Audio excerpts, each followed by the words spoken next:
morning, good afternoon, good evening. Zimbabwe is a failed state, and there are various measures one can use to come to that conclusion. And one of them is, of course, the nation's gross domestic product, wealth.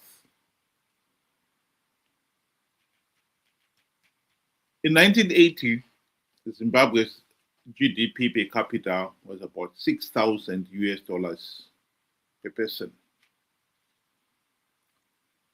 And over the last 45 years, it has dropped to a third of that, 2,000 US dollars.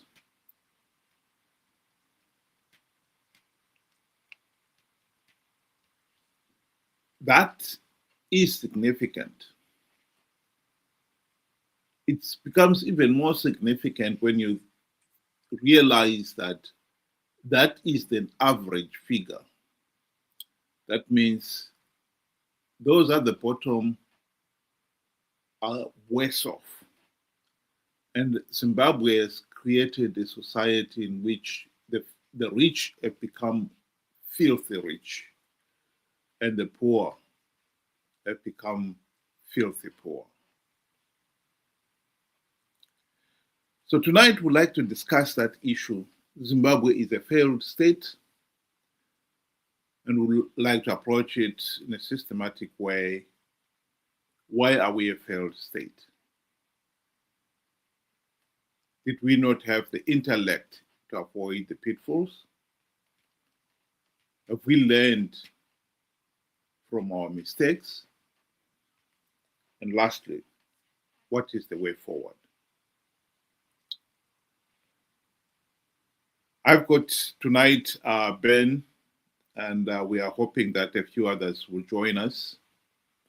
And we'd like to explore that issue for a while, the next hour,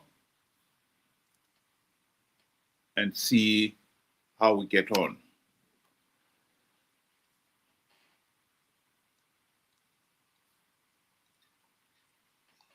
Good day to you and good day to our viewers. Thank you for joining us. Sorry, Ben. Is it Mudriti? Is saying here device is not connected. So can you look into that one, please? Sorry, Ben. Go ahead.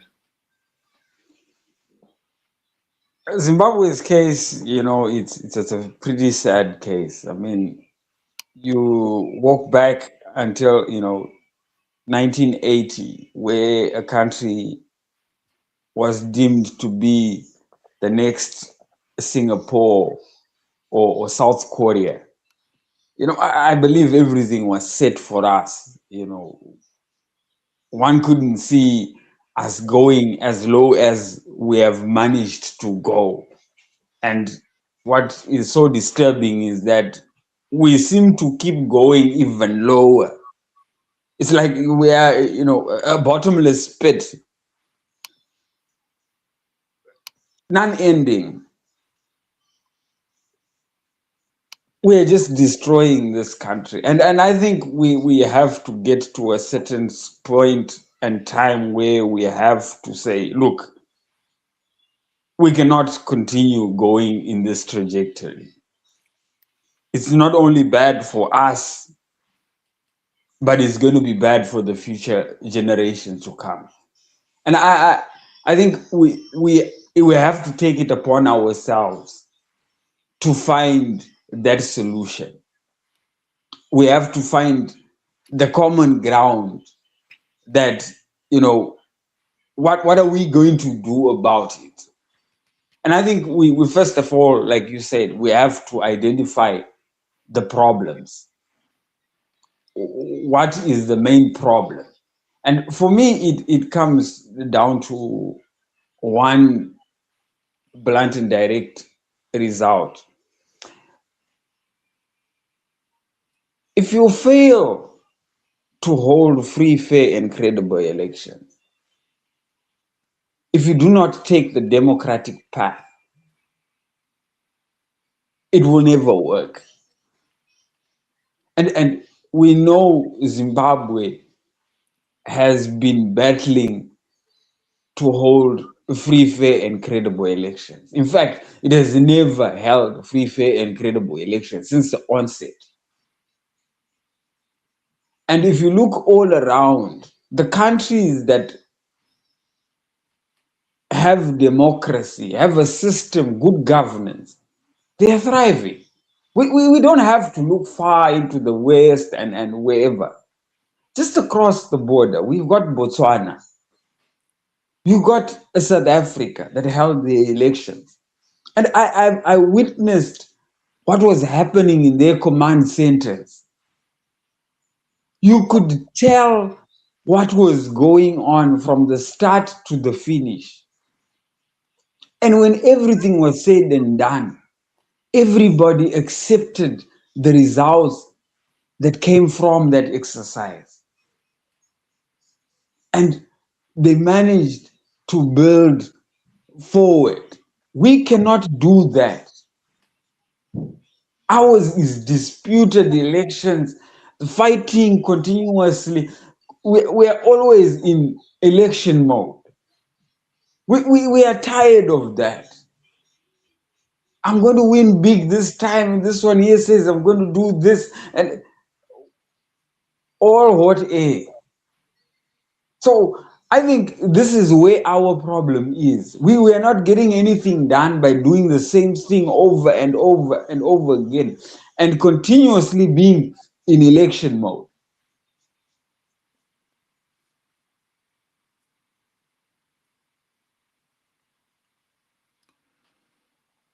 Well, I have been showing there the democratic index. Initially, I showed the GDP, and then this is Africa's democracy index. And as you correctly pointed out, Zimbabwe has one of the poorest democracy index. And our economic performance has been affected by our failure to hold free, fair, and credible elections. In the sense that we've been stuck with the same corrupt, incompetent, and utterly useless ZANU-PF dictatorship. That is the reality. We are a failed state because we have failed to have a functioning democratic system of government. We have individuals who are in government, in power, and they are not accountable to the people. If you compare our democratic index with that of Botswana, Botswana is 7.73. South Africa is 7.05. And we are 2.92.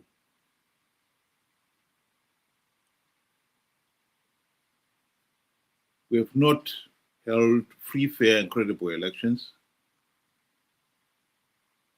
And we seem to be failing to even define what constitutes free, fair, and credible elections.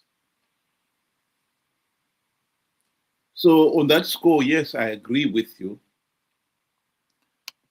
We have a problem. Why we a failed state? Because we have failed to hold those in positions of power and authority to account. That is the reality. I don't know whether you've got anything else you wanted to add there on why we are a failed state. You know, when you talk about the ruling government, you also have to talk about, you know, the opposition. We have an opposition that has always been eager to say, we are going to win rigged elections. Now, this time is the time, it's now or never. We are going to win big. I mean, knowing fully well that it's impossible to be winning rigged elections. I, I mean, you don't even have something as basic as a voter's roll, a verified voter's roll for that matter. And when you look at just the composition of ZEC itself, you can see these are ZANU PF children that are commissioners. How on earth would somebody want to go into such a battle when the odds are next to zero? It's really sad and it's pathetic sometimes, why we are actually dragged into meaningless situations.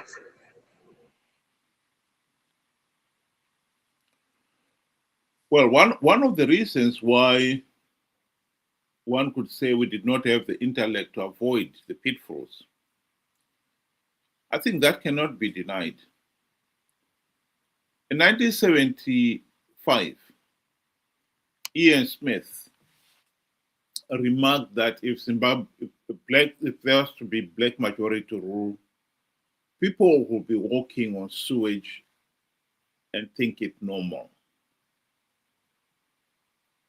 As much as many Zimbabweans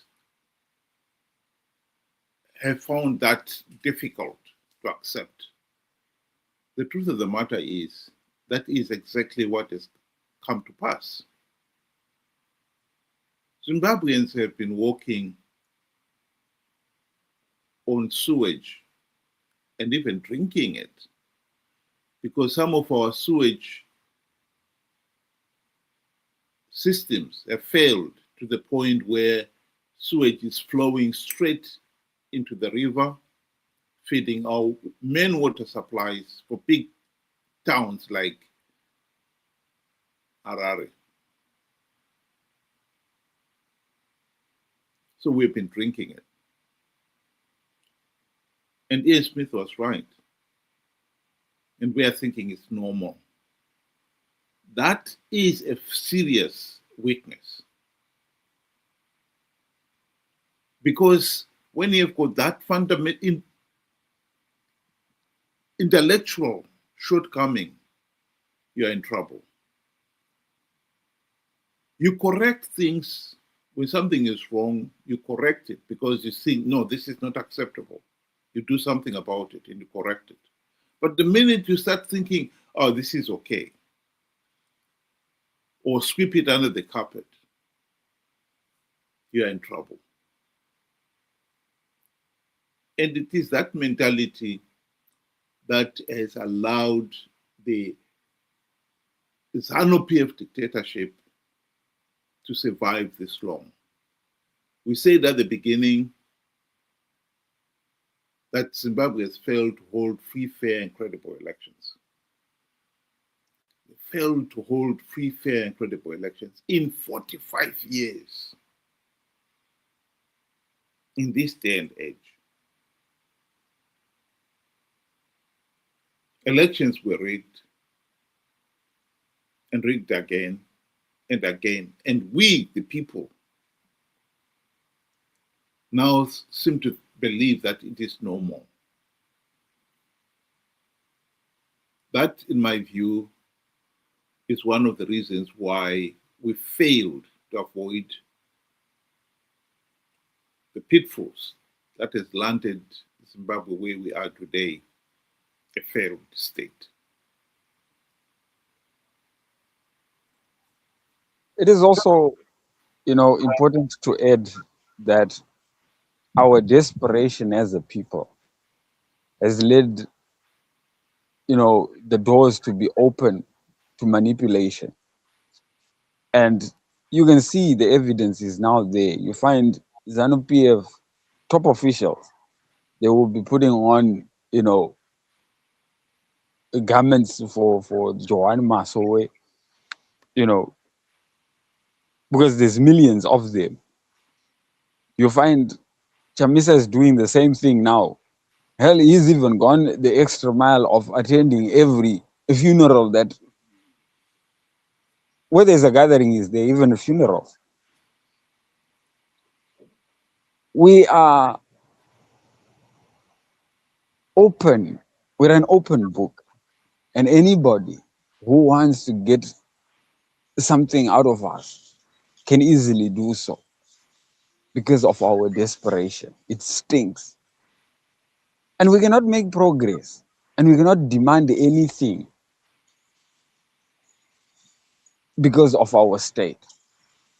And if I may remind people, the first requirement of democracy is that the people should hold government or anybody who is in public office to account. We can't do that.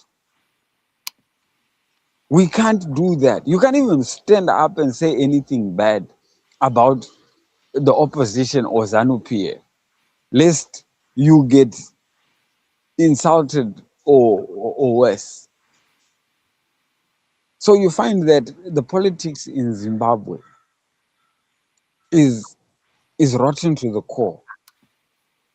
And Kwame Nkrumah said, "Seek ye first the political kingdom, and everything else will fall into place."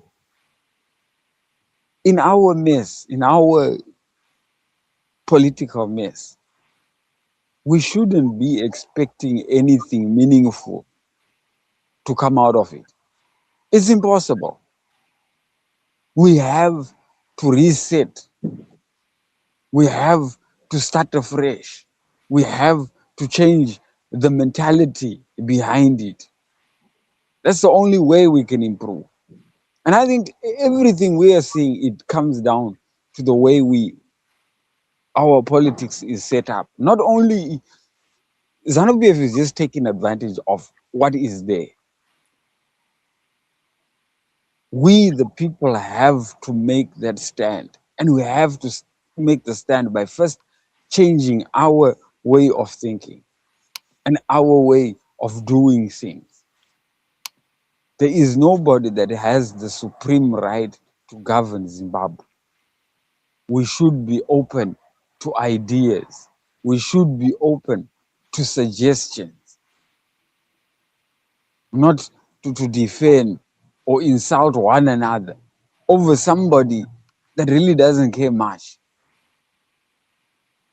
So at the end of the day, I believe the problem is with us as Zimbabweans. We fail to understand the true meaning of democracy. Just defining democracy, it does not cut it.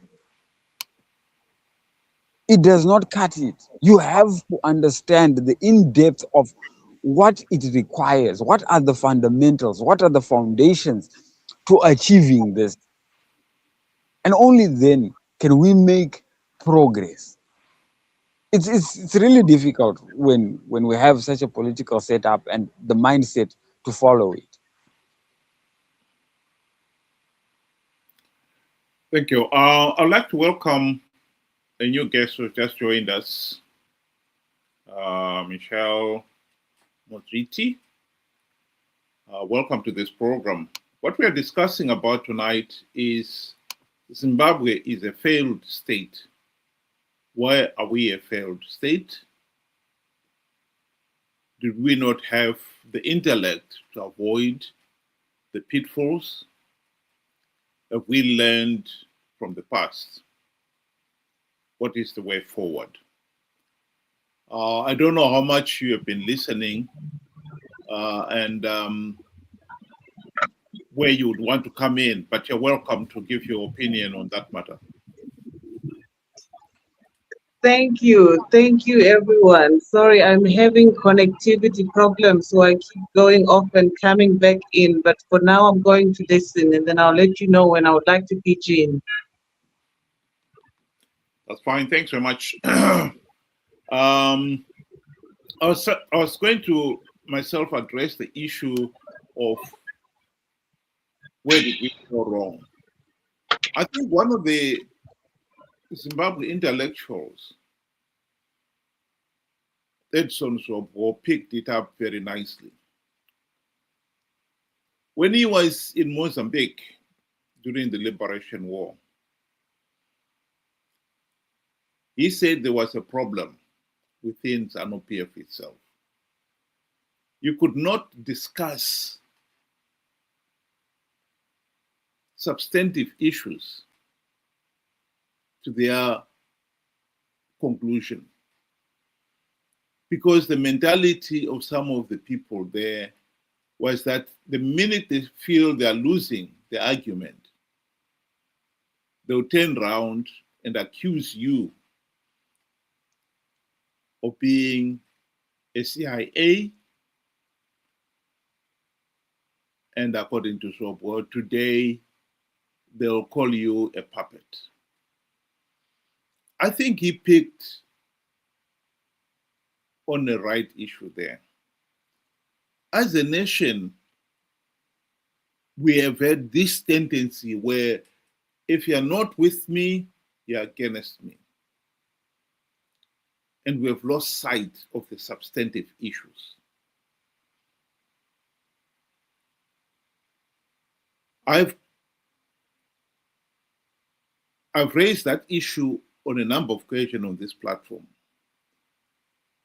And I have tried to reason it from the point of view of what the Greeks said about human beings. They say there are three types of human beings.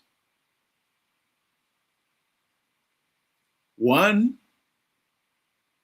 the idiot, who can only think of himself, me, myself, and I mentality.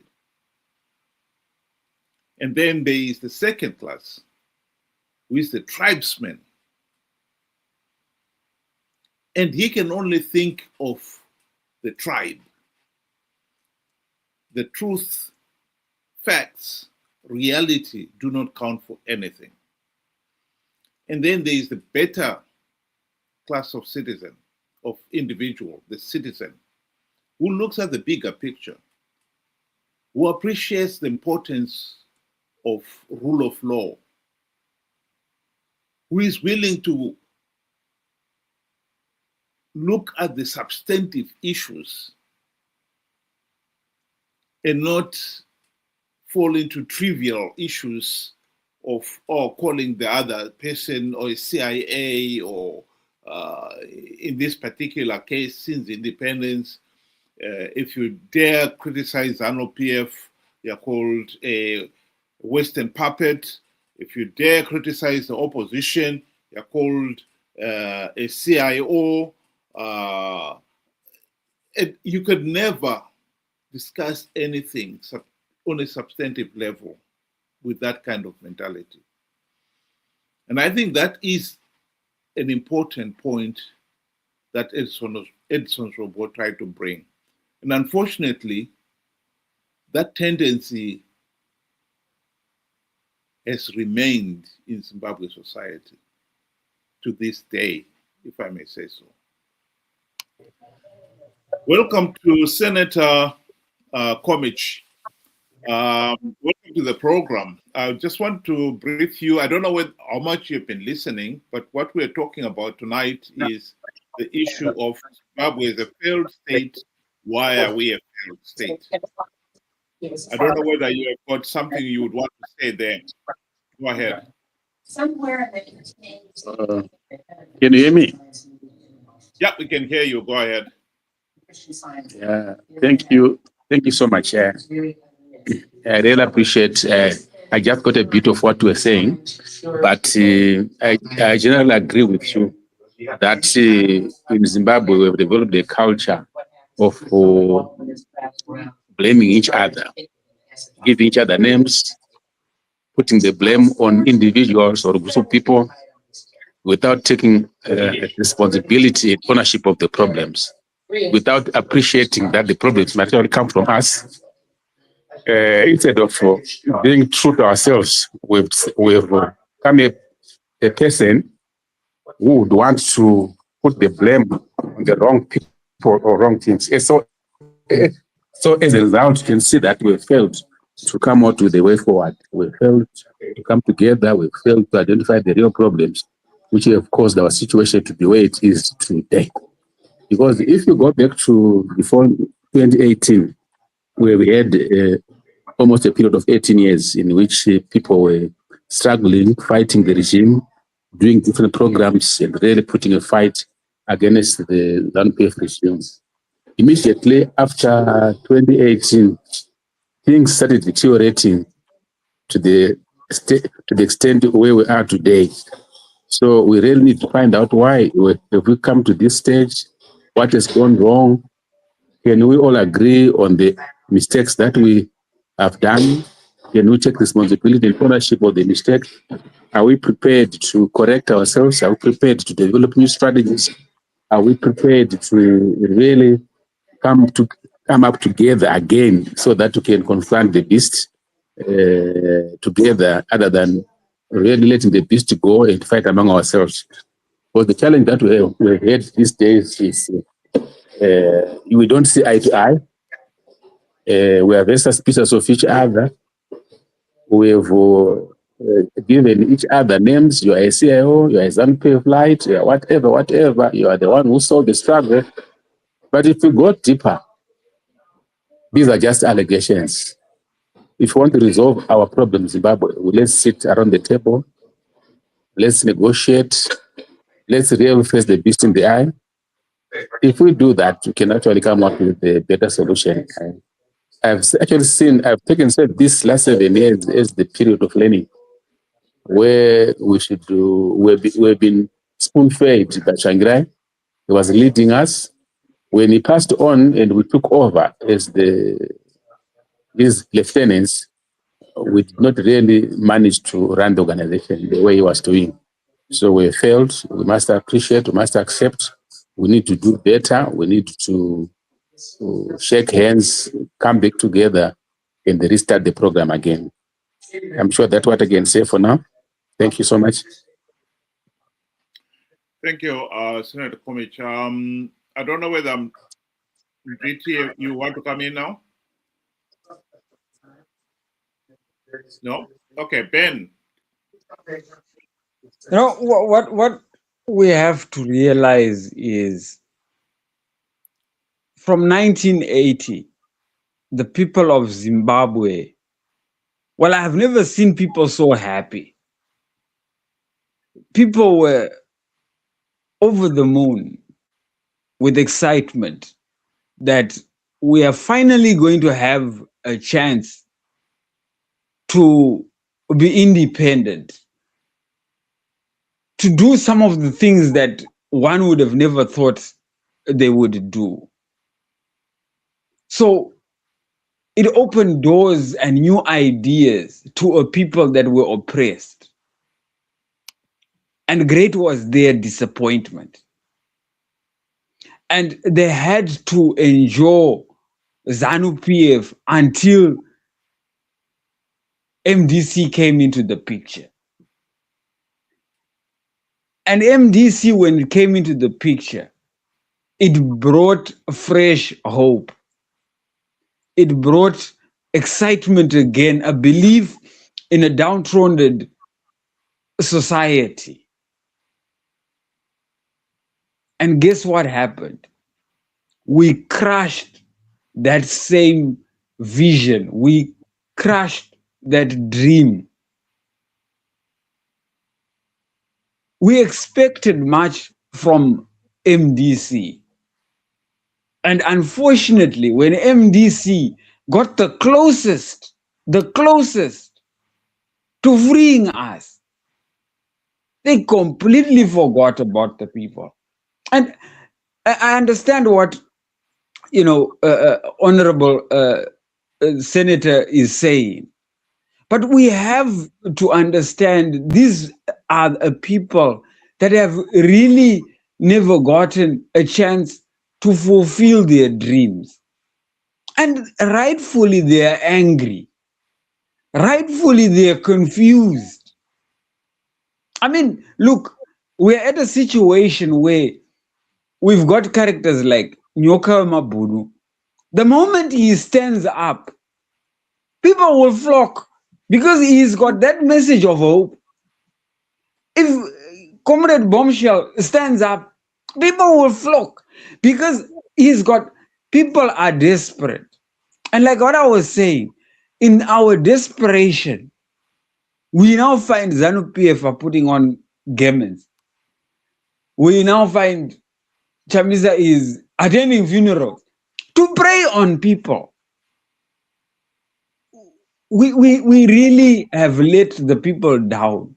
And I think the first and foremost thing, before we can even change the whole mindset, is an apology. We used them. ZANU-PF used them to go and fight a war that they knew they were never going to go give the people a meaningful say. And I know that for a fact because before he was president, he stated that if ZANU-PF does not win the election, the Bush war would continue. So it was never about the people. It was about him. We have dashed people's hopes, dreams, and aspirations. We need to own up and apologize. And then you will find people will have to make that choice to say, they have come, they have said, they have admitted. Then we can start changing the mindset to say, why are we doing this? Why are we doing this? You cannot just go and just, after you've wronged them, you go and hammer it in again. It doesn't work. The world does not work that way. Thanks very much, Ben. I would like to welcome our new guest on the platform. Is it Galuza? Am I pronouncing that correctly?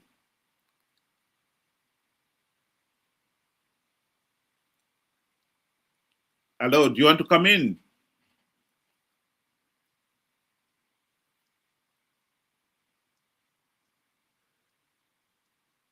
Okay. I don't know, maybe he's having some problems with their system there. Senator Komich, do you want to come in?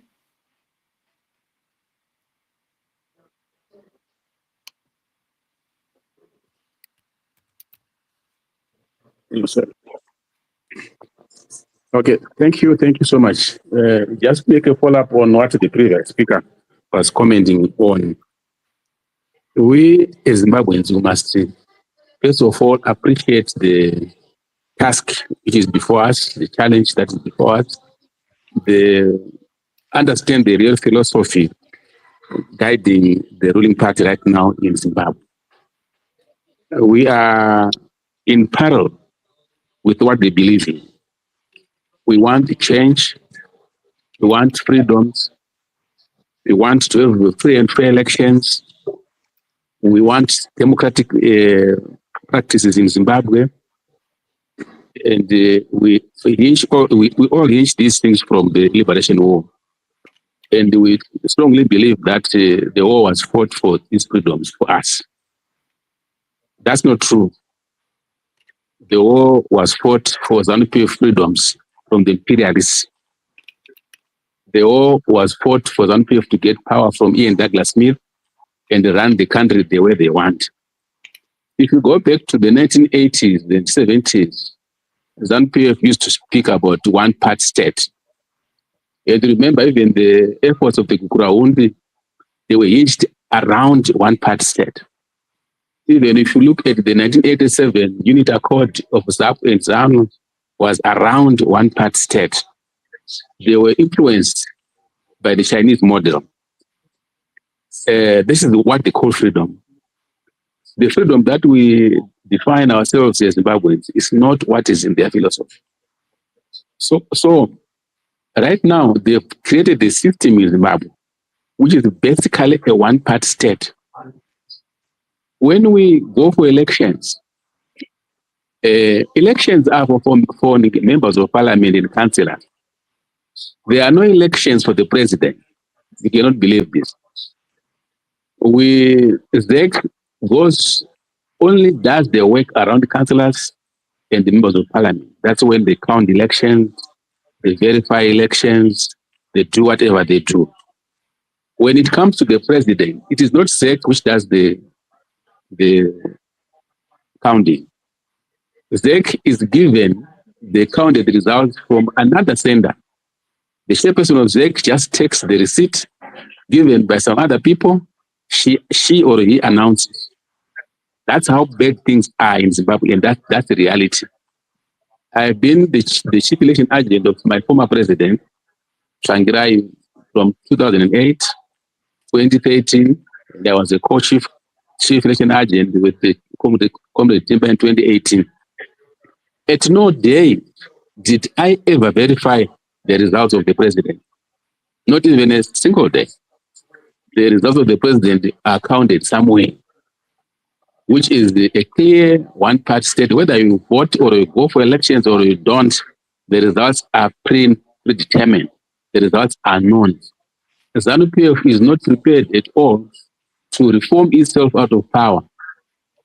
Or whatever they'll be doing to you, it will be just to cheat you, cheat the world, to have false democracy, and the world might think that the elections are done in Zimbabwe. No, they are not done. If they are done, it's for the members of parliament and the councillors, not for the president. They will not want any other party to come and take that presidency away from them. The real example was demonstrated in 2008 when MDC waged a very tough contest and the ZANU-PF lost elections openly. They took away the executive material from the election agents from Sheraton, and they went away for 5 weeks. No one knew where they were. They were doing their mathematics manipulation, counting, and they came out with the results of the runoff. But the truth of the matter is that ZANU-PF had lost elections this year, that particular year. And when they discovered that it was very difficult to suppress it, they then went for a runoff. And the runoff was very bloody. It was commandeered by the defense forces, commanders all over all the districts, and the people were murdered and killed. This is unfair for you. So when we talk about the freedom of Zimbabwe, we must appreciate the attitude of the regime, the strength of the regime. So when we, as opposition people, want to bring change to Zimbabwe, we must first of all understand, and this is the way we are today. Unfortunately, the opposition is in disarray, so we need each other to understand this, come together, and probably liberate the people of Zimbabwe. I definitely agree. MDC had almost come to a point of victory, but everything was reversed. They took up arms against MDC. They fought MDC in the raw areas. They killed these supporters. So we went back to zero. So we need to restart the struggle, to restart the fight, to rethink new strategies, and commit ourselves to whatever is ahead of us. Thank you so much. Thank you. I just want to quickly reply to Senator Komich there. I think what we are trying to establish on this platform tonight is, yes, Zimbabwe is a failed state. Why are we a failed state? What did we do wrong? And if we learned anything from it, and where do we go from here? I think what we need to also establish here is that as much as ZANU-PF hijacked the 2008 elections and the wanton violence in the runoff is a historic fact. The opportunity was there during the GNU to implement the democratic reforms. None of the reforms, meaningful reforms, were implemented in those 5 years. And that is something that we have got to admit and accept that we made a mistake. Because if we keep on going to 2008 and failed to realize that we did have the opportunity to implement the reforms, then we have learned nothing. So I think it is important to underline that fact, that we did have the opportunity to implement reforms and we failed to implement the reforms.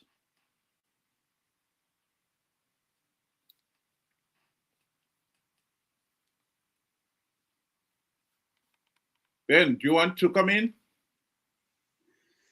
Thank you. You know, what the senator said here, I think, you know, we got to look at it in two ways, really, come to think of it. And I believe at, you know, MDC, when it started out, they were on the right track. They knew what needed to be done. And if I'm not mistaken, when they actually formed this, did you guys have the aspiration to be a government, or it was mainly like what the name suggested, the movement for democratic change? It was to change a society that was broken, a system of governance that was broken. And I think the moment you moved from that direction and started on the presidency and government path, I think that is where we lost it. And I think we have to admit, because if we are saying you guys knew that there was no way you could ever be president, why would you participate in a meaningless, you know, process? I mean, it is a done deal. You wouldn't want to go into a fight or an event or a matchup where the odds are already, or where you know the outcome already, that ZANU-PF would be president. Why did then we give that hope to the people to say, you know, we will win, when you knew that, you know, we weren't going to win? I think this is where our problem is. We really weren't truthful at some point, and then we lost that trust from the people. Because I mean, Zimbabweans have caught on. Some have caught on that elections in Zimbabwe are a done deal way before. Just the same thing, if we were to say we want to participate in the 2028 election, it's a done deal. And the senators confirmed it, that as long as it is president, it's a no-go area. What we are now doing is fighting each other for the scraps, which is not free, fair, and credible elections. So why do we do it?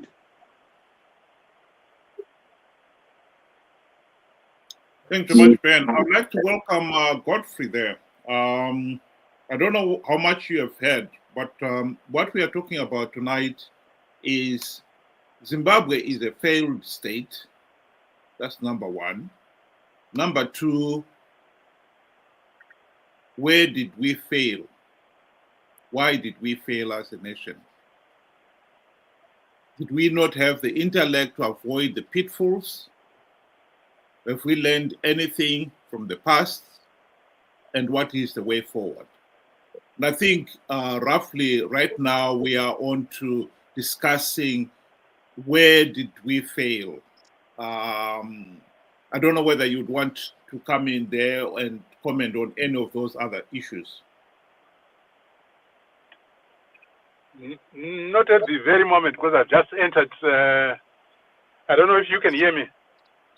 Yes, we can hear you. Okay, when you are ready, just send me a comment requesting that we allow you to have something to say. Thanks very much. I think Senator Komich, I take it you want to reply to the comments there. No, thanks so much. Thank you so much. One thing that we were fighting for in 2000, before 2008 was to have a new constitution for the and the constitution was actually then achieved.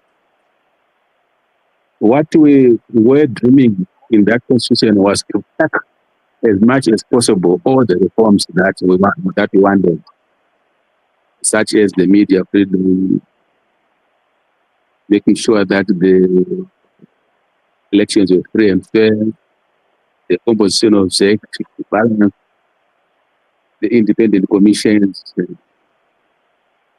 make sure that the chiefs are not going to be involved in the election, traditional leaders, the military will not be involved in the elections. If you open that document, everything is active. And it was our dream that we're going to push it during the journey. The challenge that we met in the journey was all the reforms that was supposed to be put through Parliament. The Minister of Justice was supposed to be the one to bring them. And the Minister of Justice by that time was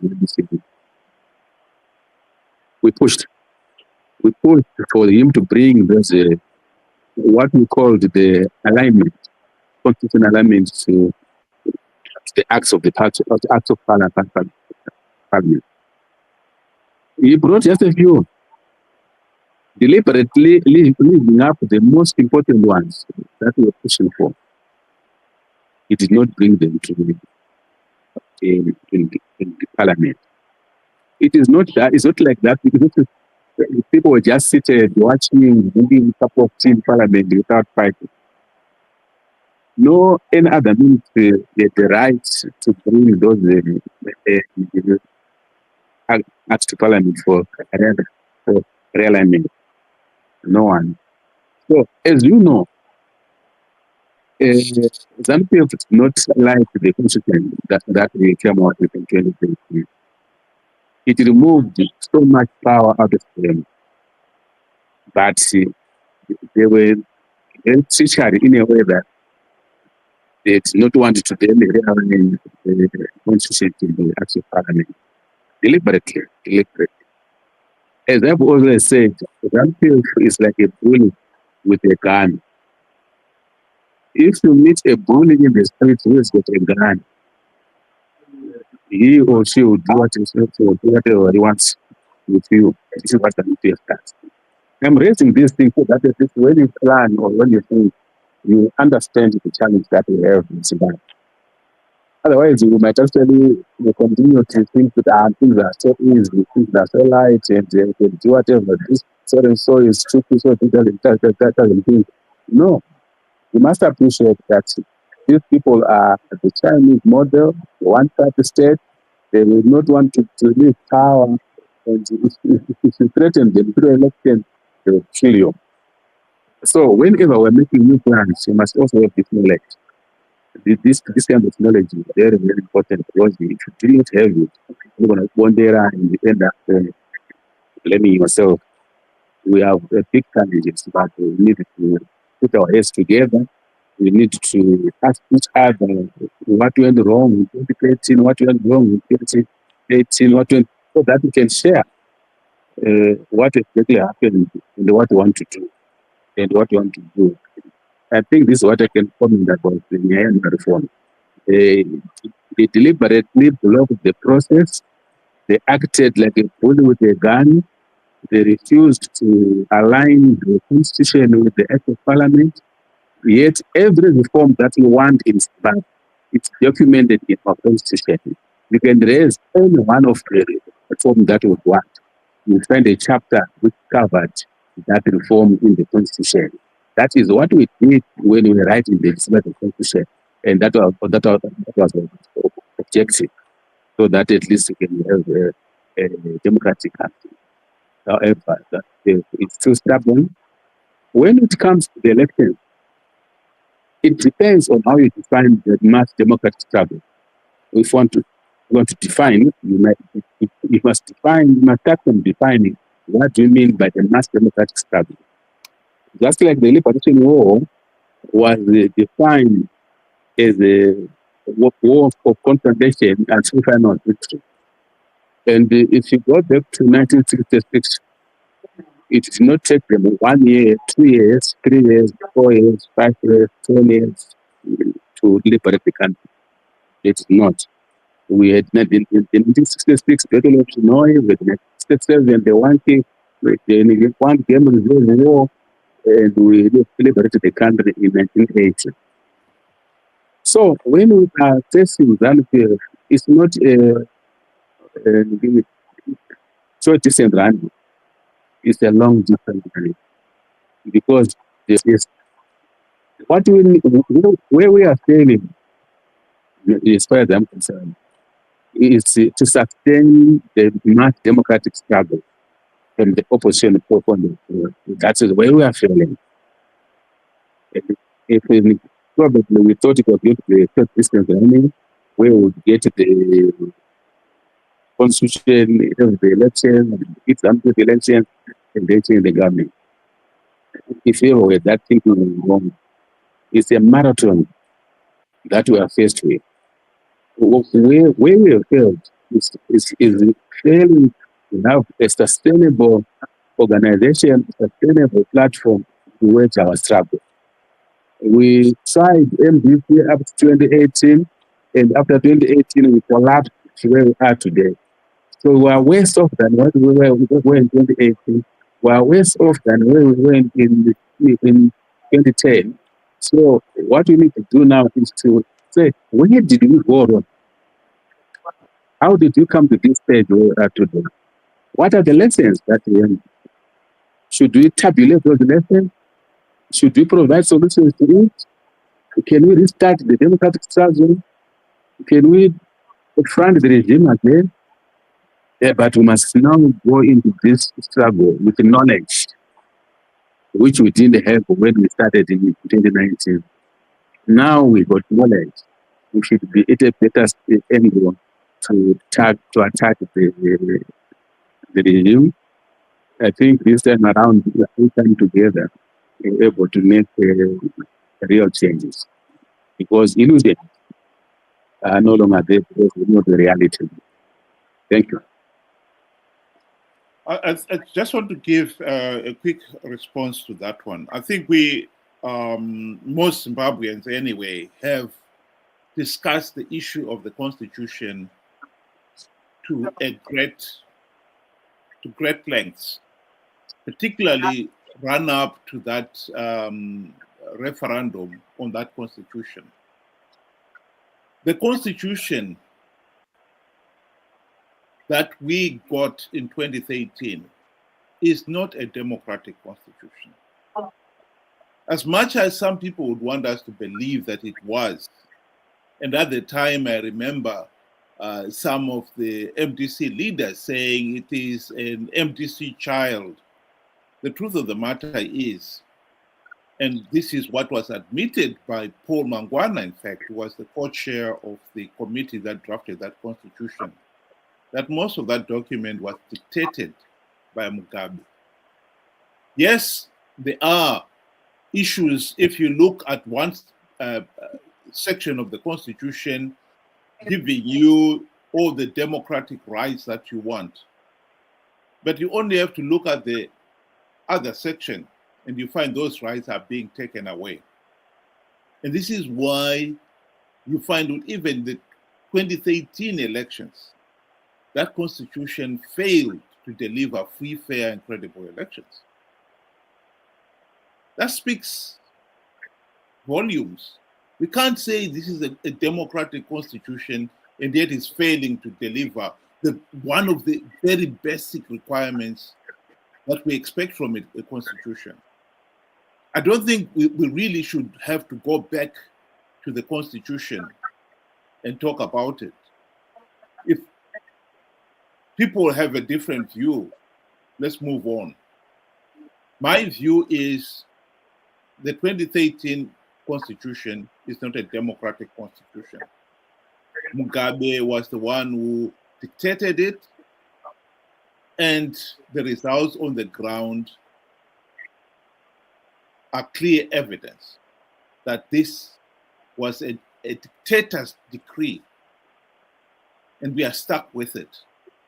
And pretending that it is a democratic constitution is not going to advance the nation's interest at all, because we are just be going round and round in circles to make a document that is unworkable and pretend that it is a democratic constitution. It is not. That is a fundamental problem with our constitution. As for the democratic reforms, the process of implementing those democratic reforms was that anyone, any member of parliament, any minister, deputy minister, and so forth, and any senator for that matter, could propose a democratic reform. Parliament will discuss it, modify it, amend it, and then once that they've approved the amendment, it will be sent to Mugabe. There was not even a single democratic reform proposal that was discussed by Parliament and then sent to Mugabe, let alone sent to Mugabe. Mugabe never refused to sign any document, any reform proposal. These facts were revealed by none other than Patrick Chinamasa himself in 2018, when he came back from the SADC meeting in June, where SADC had said to MDC leaders, do not go into the 2023 elections without reforms. So I think we can go through all those historic facts, but I think we need to be honest with ourselves and with each other here, that in terms of the reforms, the opportunity to implement reforms was there, and the opportunity was wasted. Ben, I don't know whether you want to add something there yourself. I think, the Constitution is like a door that opens to a brick wall. And I have to agree. It gives and it takes abundantly. I mean, just the amount of power that has been granted to a president, one would have been wondering who it must have been just ZANU-PF that wrote it, because they were the current government.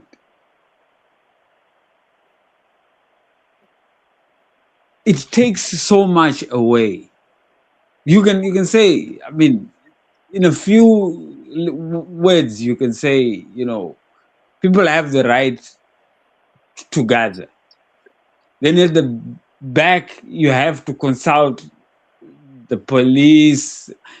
And we know the police is ZANU-PF but name, making it even more difficult. And then you have to, there are so many things you have to do.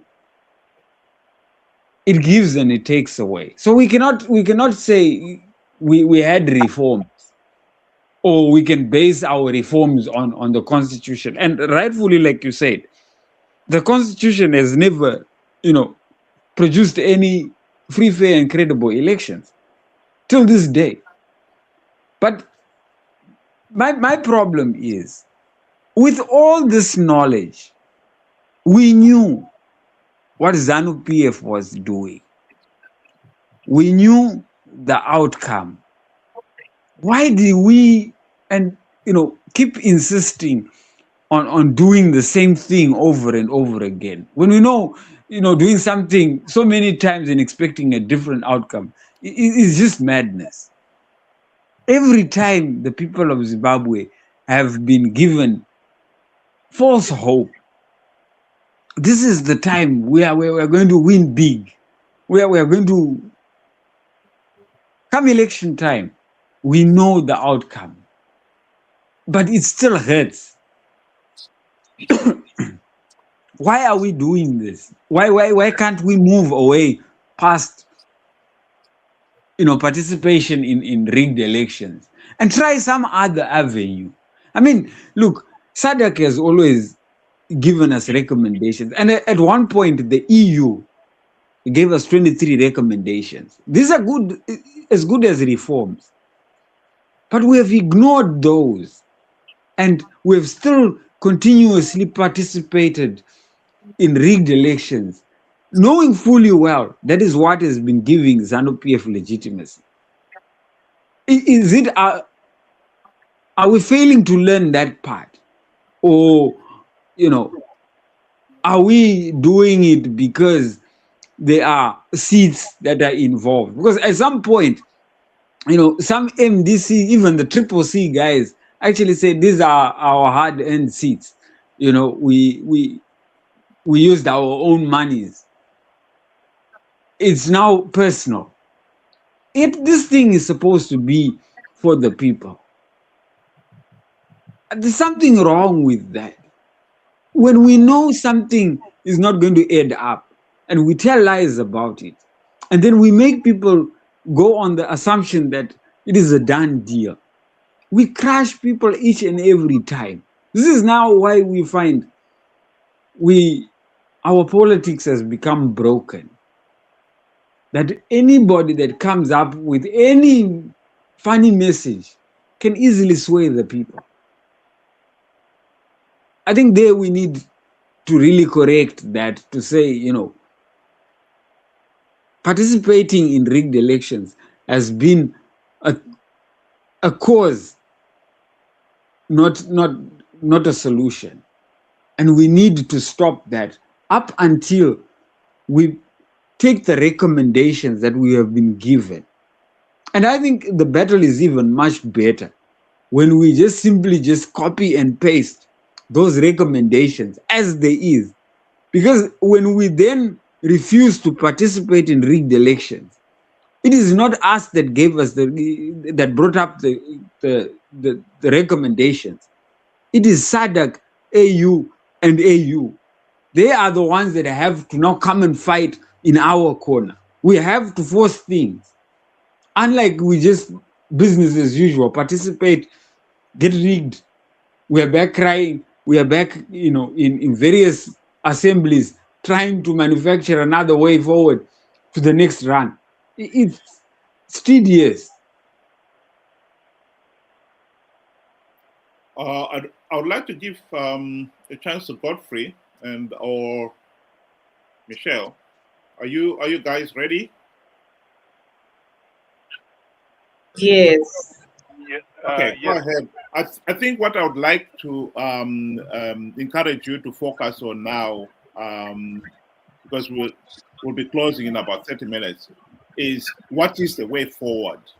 So if you could, you can comment on other things since you have not had the chance to do so, but if you could also focus particularly on what is the way forward.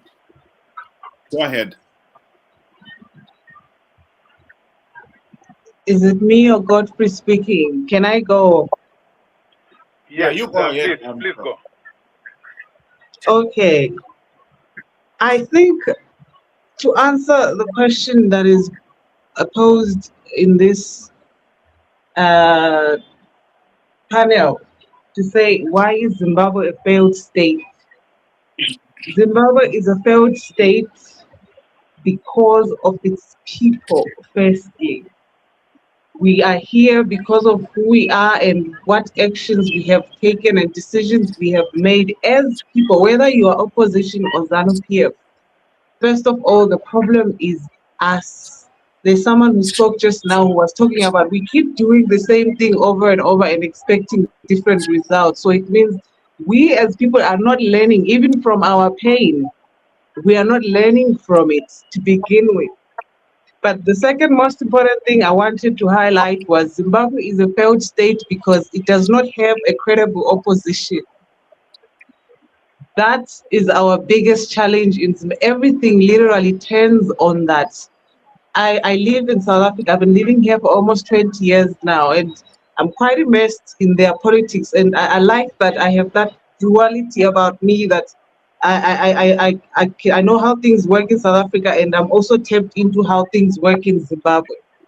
For me, it's always so surprising how the same things here cannot be replicated back home. It means the problem is the environment and its people back home. We don't have a credible opposition, and we can dance around this all we want. We can say whatever we can, but the truth is we don't have a credible opposition in Zimbabwe, and because of that, ZANU-PF pretty much has its way. They get to do whatever they want because there is nothing and no one who puts them in check. And never mind calling them out. It's one thing to call out people to say they have done this and this wrong, but it's also the fact that ZANU-PF doesn't have competition. You understand? Opposition does not keep ZANU-PF on their toes, in the sense that they are not that much better than them. Actually, this one, I don't want to lie. I'm a budding opposition something. I've been trying to get a movement off the ground called the Zimbabwe National Unity Council for more than a year now. And I've had to first-hand experience what it's like for a person who wants to do the right thing in Zimbabwe, who wants to create change. I can first-hand tell you what challenges someone like that who's not well connected would experience. And one of my biggest challenges has been, I noticed ZANU-PF does not have competition in Zimbabwe. Even the people that are supposedly opposition, they are not that much better than them. I'm even afraid of voting next election of opposition people. I mean, personally, I feel like it could even be worse than what we have right now, because I'm not convinced, even just watching them, that these people could do a better job than ZANU-PF. And I'm not even going to lie. Sometimes I entertain the idea of joining ZANU-PF. I'm not going, because if I'm honest with myself, in the past year that I've been trying to get something off the ground in opposition, and I look at all the people I've approached trying to work with them to say, let's do this, guys, together. I don't see us winning an election, in 22. Even if ZANU-PF were to grant us the reforms that we say we want, I don't see us winning an election. That's why, lately I even entertained the idea of perhaps working with ZANU-PF, because maybe then we could do something. At least they are doing so. They have an institution, they have an organization. Opposition amangaki ngapha MDC, they are busy fighting at halfway house, or who's supposed to take over. I don't even understand how those things are a priority right now when we have such a big issue to fight. And ZANU-PF doesn't even need to rig elections next election, to be honest, because currently opposition is doing a terrible job all on its own. Even I'm telling you right now, I have no confidence in them, and I don't even think I'm going to vote for them.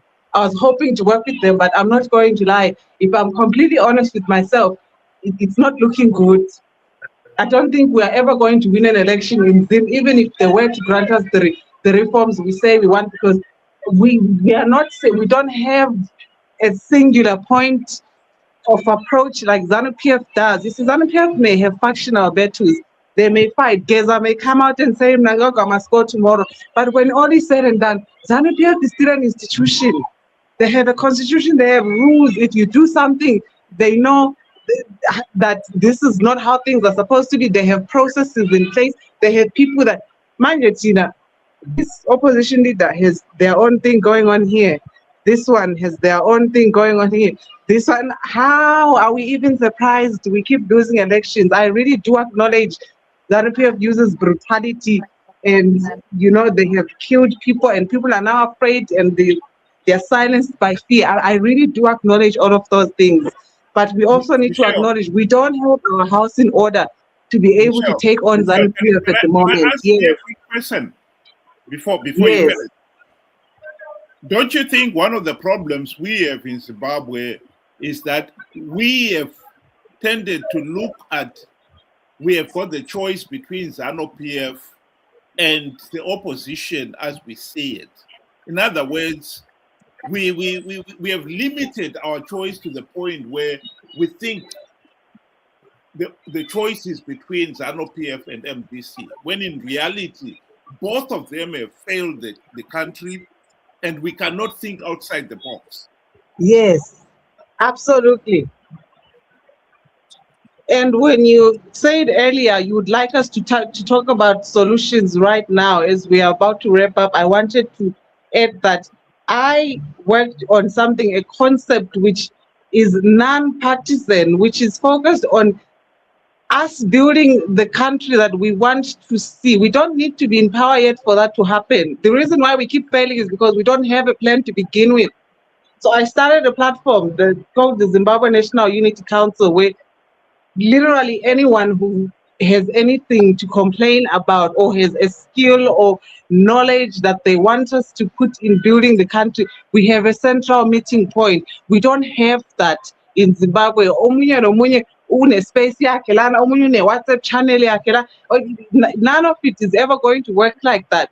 So when you say solutions, that's something I wanted to introduce, to say I created a non-partisan platform. Whether you are from ZANU-PF, you are from opposition, you are apolitical, as long as you have ideas of what can change in our country, what can change in your economy.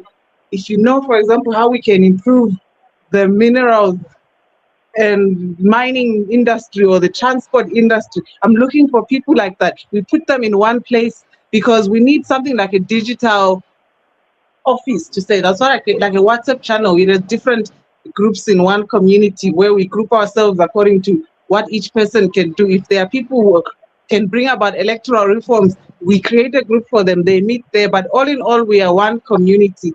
I've been trying to get this off the ground for more than a year now, and it shouldn't be this hard if people were as serious as they say they are. And the reason why it's so hard and it's been so challenging is because I don't have support. And Zimbabwe is a very politically hostile environment. The people that have the skills and the knowledge to turn our country around, they are never going to emerge under these circumstances.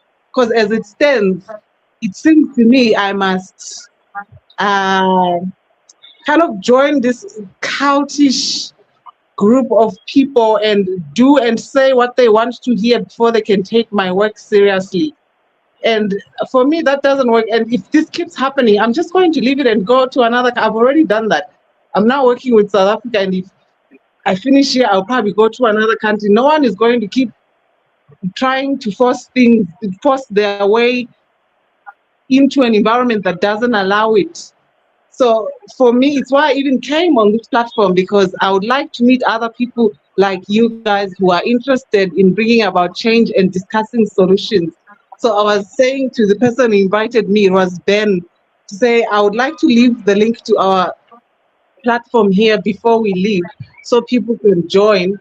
And we don't have to keep talking every day. When we do have something that brings us together, we can have those discussions. But the most important thing I would like for us to do as people who say we are Zim opposition, can we find each other? Can we find a central meeting point? Not everything has to be about this person or that person or this person. And those people can't even come out and say they don't know how to do ABC, because we have held them as these messiahs of us, and solutions can only come from them. And that's what I'm trying to eliminate with this new digital platform. That's a digital office, to say, doesn't matter if you are a nobody in Mondoro somewhere. If you have a good idea in your head, come, give it to us. Let's work. Whoever can bring solutions, those are the people I would like to see rise moving forward. The reason why our political culture is the way it is because we don't have a system of meritocracy. In a system when I was Bani, oh, you are nobody, I don't know you, who are you? Doesn't matter what I'm introducing to you, the attitude is always the same. Who are you? I don't even know.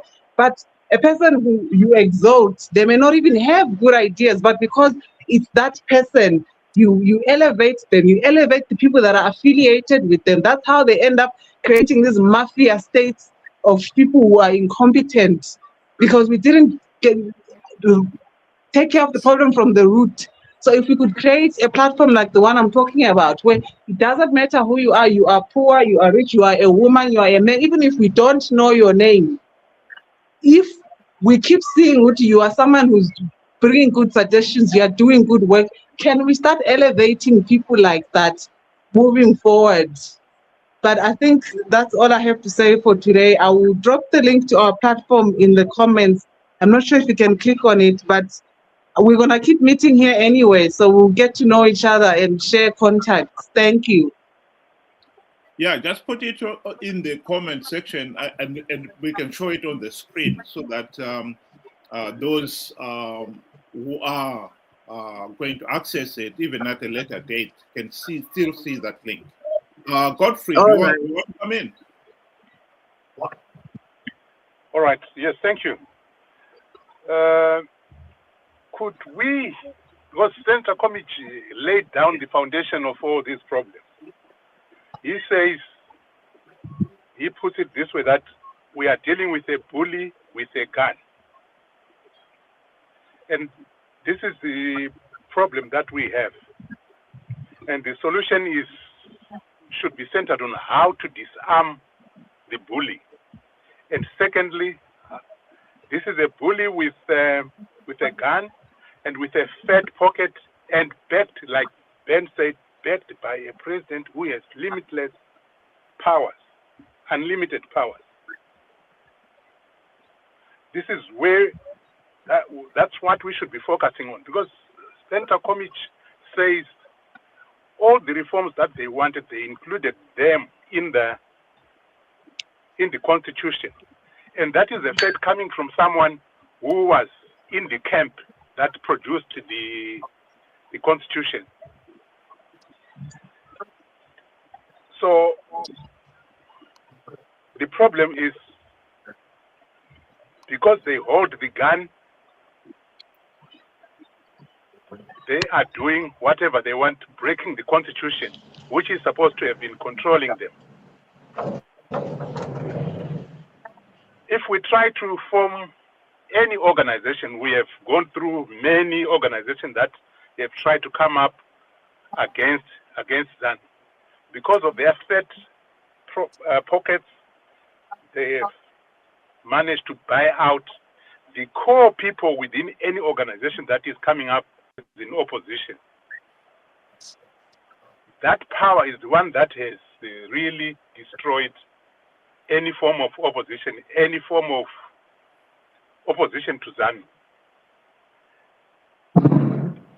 I think that's what we should be focused. I heard someone chuckling when I think it was Wilbert, when he was saying something.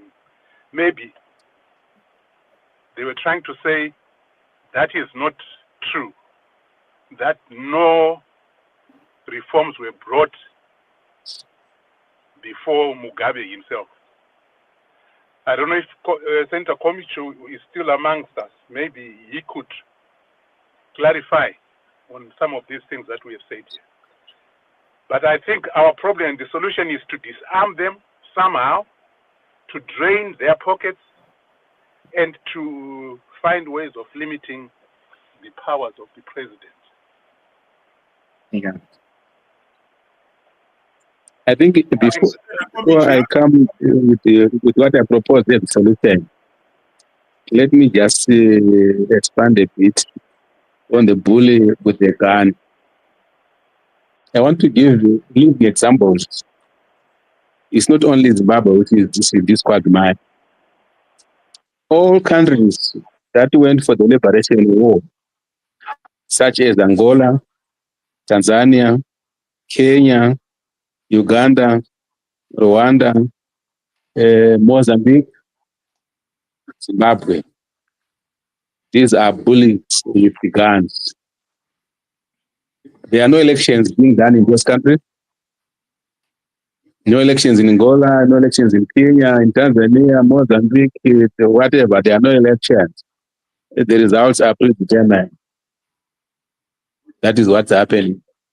Out of the all countries that went for the liberation, the only country which will not fall into my theory is likely South Africa. All these other countries, whenever they are threatened by the opposition, they take out their guns and they shoot. This is what we must appreciate, and this is what we must understand. So whatever plans that we get come out now, so we must know the bully with the gun. I'm not saying we should not continue to fight. Otherwise, the liberation war could have been left undone if the young boys and girls had not been brave to fight Ian Douglas Smith. Remember, Ian Douglas Smith's attitude was that never in 1,000 years shall a black man rule Georgia. But it was proven wrong. So today we are faced with the same situation where the Ian Douglas Smith, who was white, is changed into a black person. Some people believe that no matter whatever you do, no matter what you do in Zimbabwe, no opposition party will rule Zimbabwe. That's their biggest, that's their belief. You never remember when they say it is something chatonga nyika kusvika madzingamira nyanga. Remember the comments of the generals, the army commanders of Zimbabwe, telling us you are wasting your time. That is the problem that we have.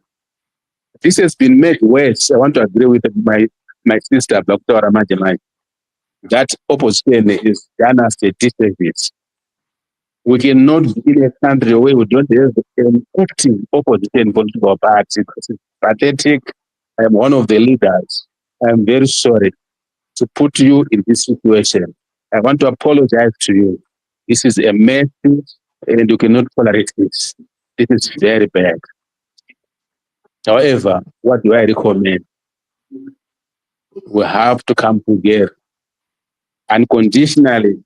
Unification of all opposition cadres to establish a strong and a more formidable opposition movement to confront ZANU-PF head on. Why do we want to confront ZANU-PF head on? We must crack their mindset. We must make sure we know we can challenge them, even if they believe in a one-part state, we can break them down into multi-part democracy. You see what has happened in Mozambique? You saw what happened a few days ago in Kenya.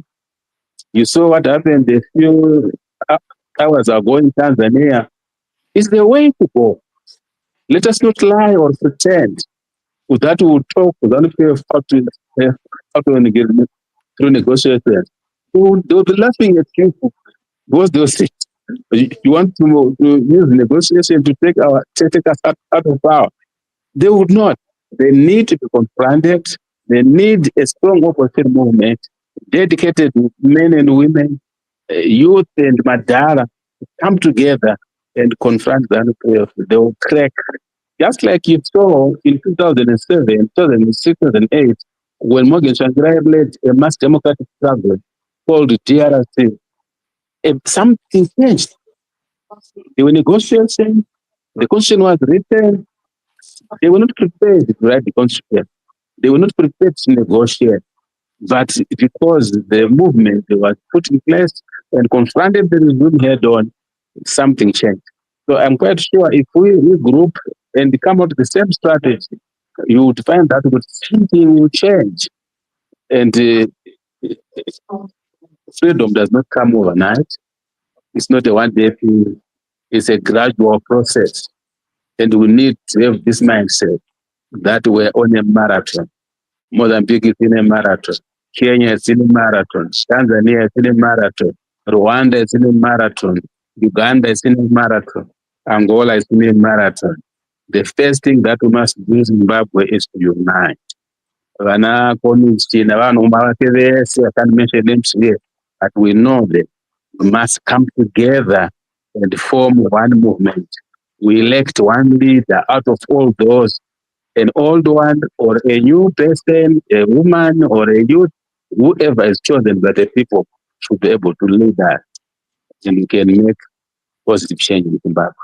Those are my recommendations. Thank you so much. Thank you very much, Senator. Ben, do you want to give your concluding remarks? You've got 5 minutes. In a pride of lions, as they go hunting for game, be it big game or small game, each and every one has a task within the pride. Some are chasers, some ambush, some are the killers. And I think, what Michelle was saying and what the honorable senator was saying is more or less the same. We have to know our part, whatever we are good at, and we need to come together and formulate a solid plan. But as we know, we are confronting a bully with a gun, as has been said. It makes no sense us going there unarmed. It makes no sense going there without identifying the characteristics of this bully. What makes him tick? What are his weaknesses? We need to know all that before you go and confront, because you will equally be, unprepared.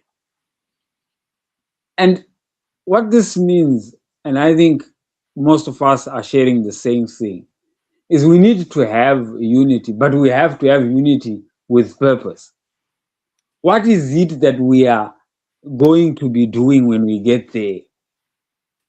Because the problem, I think, with the opposition taking away the power struggle and the love for power is we have no one purpose. Others think that the solution lies in participating in numbers. Others believe in, not sharing ideas and being hide and seek and so forth. We're all over the place. We are a mess. And if I may quote Kwame Nkrumah, he says, "Seek ye first the political kingdom, and all these other things will fall into place."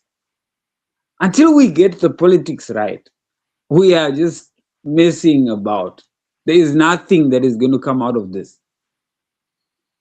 Again, I would say, if we are going to have unity, we need the purpose. What are we doing it for?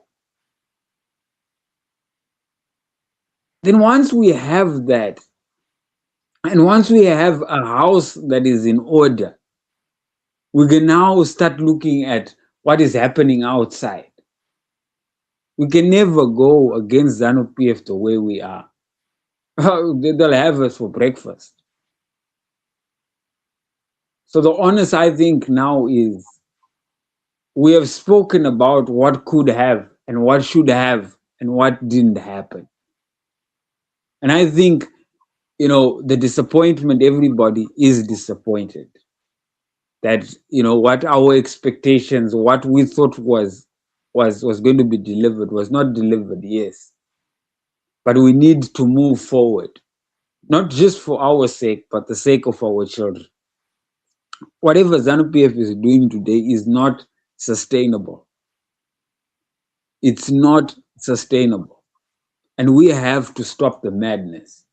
And I think half the job has already been done by the recommendations that all these organizations that have witnessed our elections and have given us recommendations. If we use those recommendations, indirectly they are now part of it. Whatever happens to us, we were fighting for something that they gave us. And we need all the help we can get. That is one thing that we need. We need the help that we can get. And I believe the help is there. They helped us before. And I think the senator will testify. The outside world was in support of them at some point.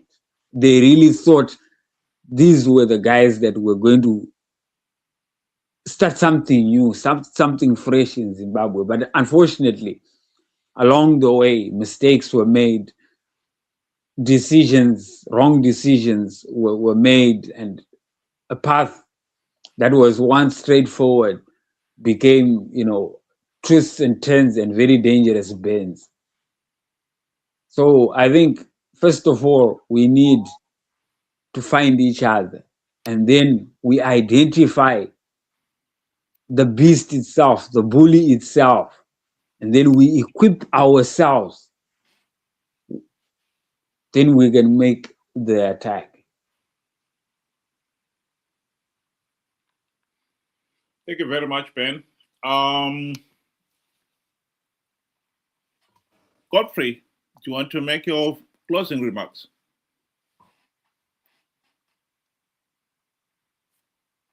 Or is he dropped out? Okay, I think Godfrey has dropped out. Senator Komichi, do you want to make your closing remarks?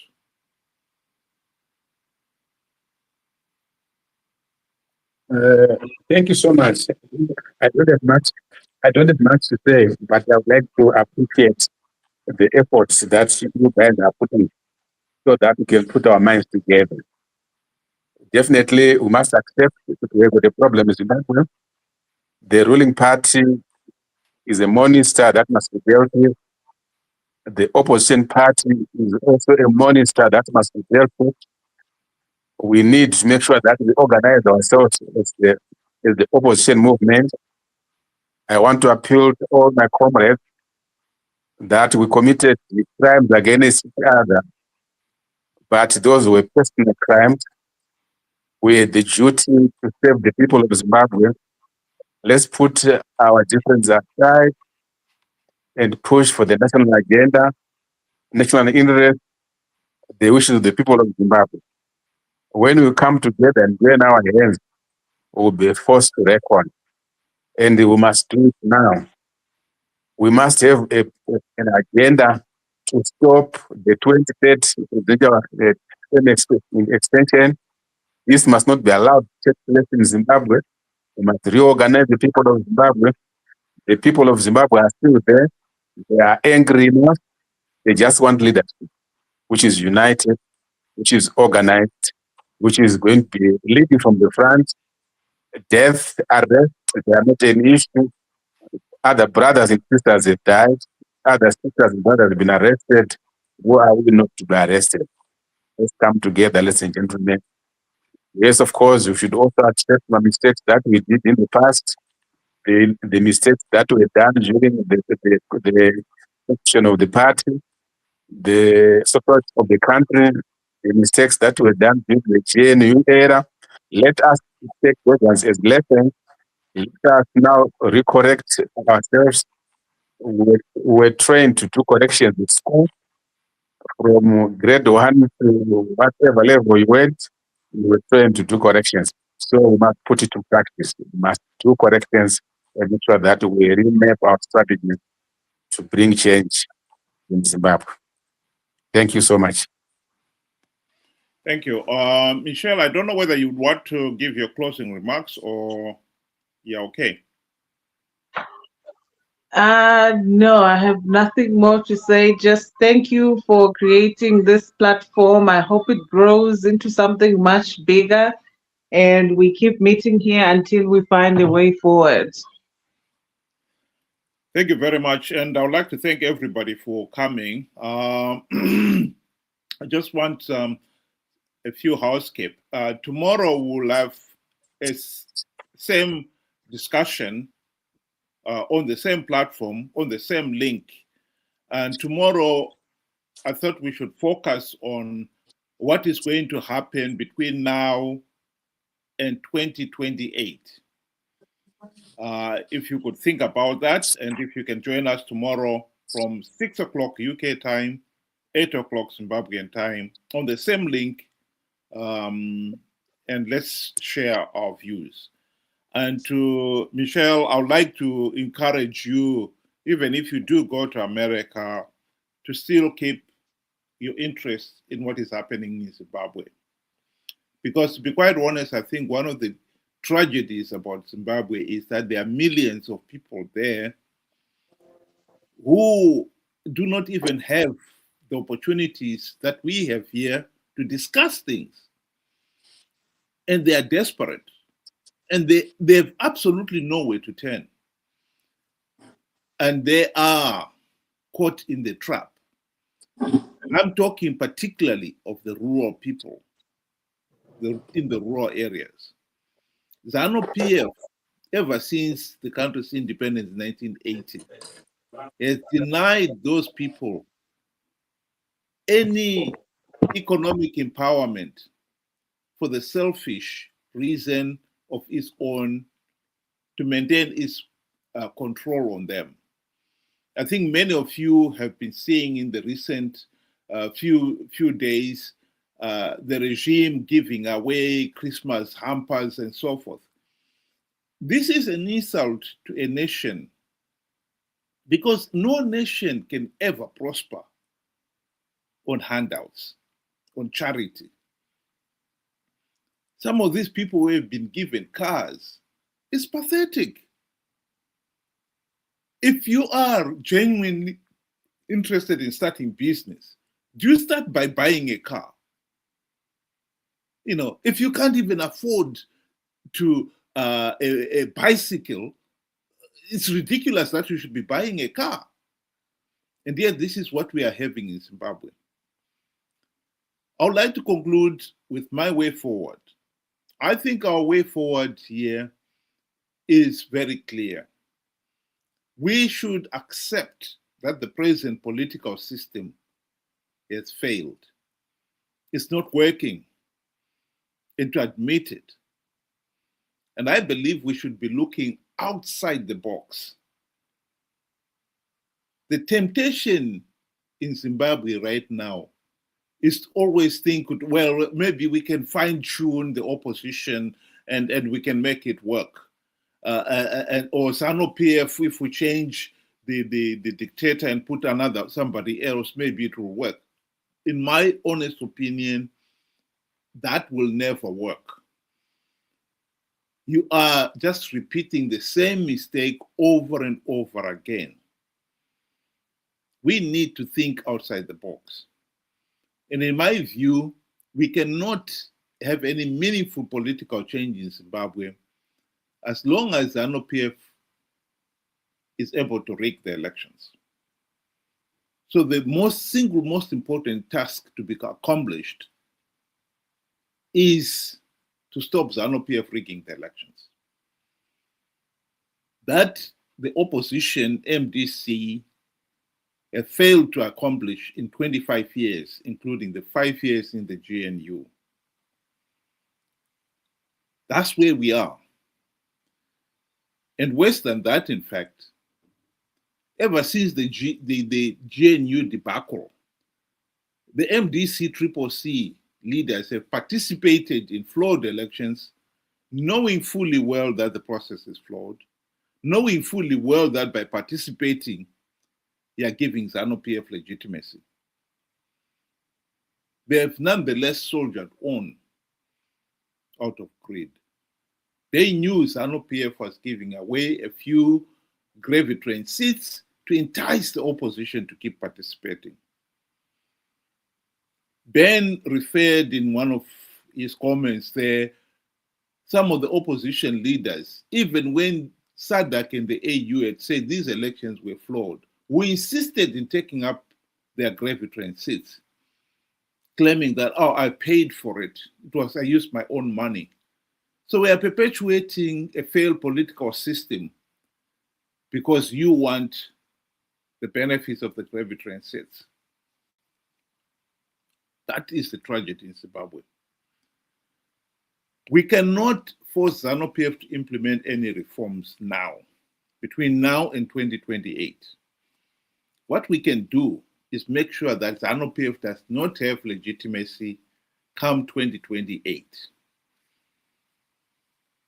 The argument has been made that SADC and the AU election observers condemned 2023 elections, but they could not go the extra mile and deny ZANU-PF legitimacy because Zimbabweans had participated in those elections in their millions.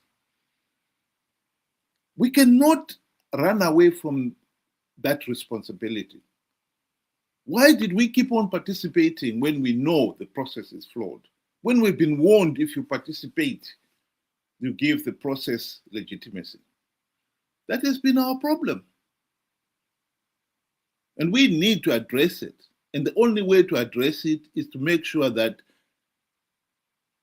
the opposition does not con people to participate in 2028 elections in their millions. deny ZANU-PF political legitimacy, and it will be forced into another GNU, which this time we will see to it that the reforms are implemented. That is my way forward. Again, I would like to remind everybody who is listening that if you are free tomorrow, we'll have another discussion. And this time, we will be talking about the issue of what is going to happen in 2028, between now and 2028. We want to focus on that period. What should we do? Godfrey, thanks very much for coming back. I don't know whether you would want to give your closing remarks before we end. So I was driving and I lost connection because of the battery that ran out. Okay. So I'm not sure. I had just given my comments. I don't know what was discussed after, but as you put it, next time we should be looking at the solutions for 2028. Particularly, what should we be doing? Because we almost know what is going to happen if we don't do something. So yes, let's focus on what we should be doing. Thank you. Okay, thanks very much again, everybody who was able to join us this evening, and I hope you'll be able to join us again tomorrow. Like I said, it's the same link we'll use every Saturday and Sundays, same time. So thanks, Ben. Thanks, Michelle. Thanks, Godfrey. And I don't know whether Senator Morgan Komichi is still listening. But thank you very much for joining us again. And to everybody, have a good night. Thank you. Thank you.